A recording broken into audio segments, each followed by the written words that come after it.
तो आज हम बात करेंगे कुसुमपुर की, एक ऐसा गांव जिसकी कहानी सुनकर शायद रातों की नींद उड़ जाए। ये कहानी है एक रहस्यमयी श्राप की, जिसने पूरे गांव को अपनी अंधेरी गिरफ्त में ले लिया था।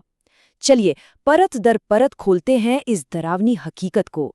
कहानी की शुरुआत होती है इन शब्दों से, साहब कोशिश करना रात को बाहर मत जाना। सुनने में तो ये एक मामूली सी चेतावनी लगती है ना? पर यह सिर्फ एक चेतावनी नहीं थी। ये उस भयानक सच का पहला इशारा था जो कुसुमपुर की काली रातों में दफन था।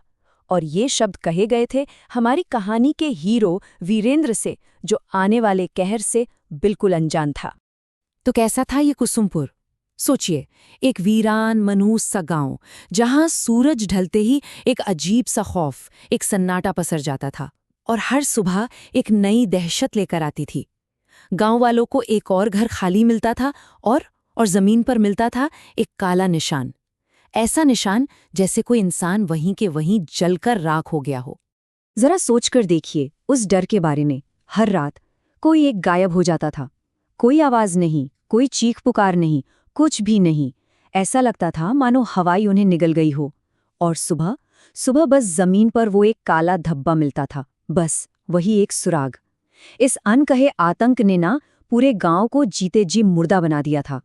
और ठीक इसी खौफ के माहौल में एंट्री होती है वीरेंद्र की। शहर से लौटा एक नौजवान। वो तो अपने पिता की मौत के बाद बस अपनी पुश्तैनी जमीन का हिसाब किताब करने आया था। बेचारे को क्या पता था कि वो जमीन के कागजात पर नहीं, बल्कि अपनी मौत के परवाने पर दस्तखत करने आया है और सीधा उस श्राप के मुंह में कदम रख रहा है। और बस यहीं पर दो दुनियाएं आपस में टकरा गईं। एक तरफ था वीरेंद्र का शहरी दिमाग, जो हर चीज में लॉजिक, कोई वजह ढूंढ रहा था। उसके लिए ये सब मनगढ़ंत बातें थीं। और दूसरी तरफ थी उसकी बचपन की दोस्त मंजरी। वो गांव की सच्चाई जानती थी। उसने उस डर को, उस खौफ को अपनी आंखों से देखा था, महसूस किया था। मंजरी ने उसे साफ साफ चेताया था, अगर तुम इसे हल्के में लोगे तो शायद बाद में बहुत पछताओगे। और धीरे धीरे वीरेंद्र को भी ये महसूस होने लगा। गांव का वो सन्नाटा अब उसे चीखता हुआ सा लगता था। रात में हिलती हुई हर परछाई में उसे मौत का साया नजर आने लगा। अब उसका वो शहर वाला यकीन गांव की इस खौफनाक हकीकत के सामने धीरे धीरे दम तोड़ रहा था। बस अब वीरेंद्र से और चुप नहीं रहा गया। वो सिर्फ बैठकर तमाशा नहीं देख सकता था। उसने ठान लिया कि वो इस खौफ की जड़ तक पहुंचकर ही रहेगा। और उसकी यही जिद उसे उस रहस्य के दरवाजे तक ले गई, जिसके पीछे सिर्फ और सिर्फ मौत इंतजार कर रही थी। तो वो पहुंच गया गांव के पंडित के पास और उसने वो सवाल पूछ ही लिया जो हर किसी के मन में था, पर किसी की पूछने की हिम्मत नहीं हो रही थी। आखिर ये गांव श्रापित क्यों है? और बस इसी सवाल के साथ कहानी ने एक ऐसा मोड़ लिया जो हमें रहस्य से निकालकर सीधे उसके भयानक सच की ओर ले गया। पंडित ने जो बताया उसे सुनकर वीरेंद्र के पैरों तले जमीन खिसक गई। इस श्राप की जड़ें कहीं और नहीं, बल्कि उसके अपने परिवार के अतीत से जुड़ी थीं।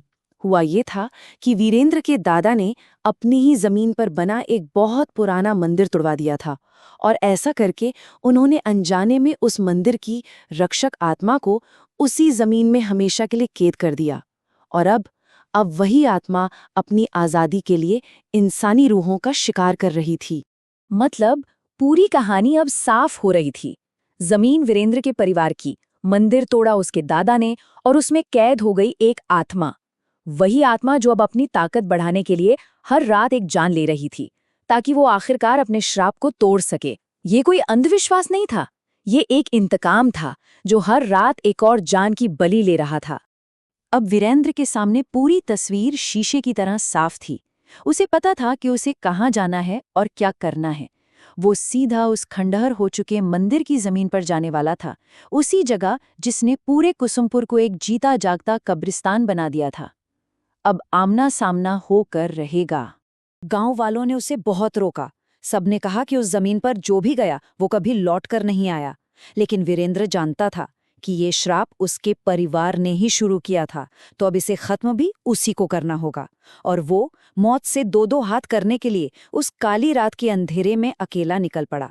तो वीरेंद्र उस खंडहर में पहुंचा। उसने वहां पड़ा एक पुराना बुझा हुआ दिया ढूंढा और उसे जला दिया। और जैसे ही दिए की लौ जली, पूरी जमीन जोर जोर से कांपने लगी। ऐसा लगा जैसे कोई चीज धरती फाड़कर बाहर आना चाहती हो। और तभी अंधेरे से कोई निकला। वो मंजरी थी, पर उसका चेहरा, उसकी आंखें, वो मंजरी नहीं लग रही थी। कुछ बहुत गलत था।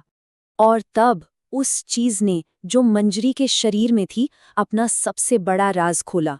उसने कहा, तुम्हें निगलने के बाद मैं इस श्राप से मुक्त हो जाऊंगी।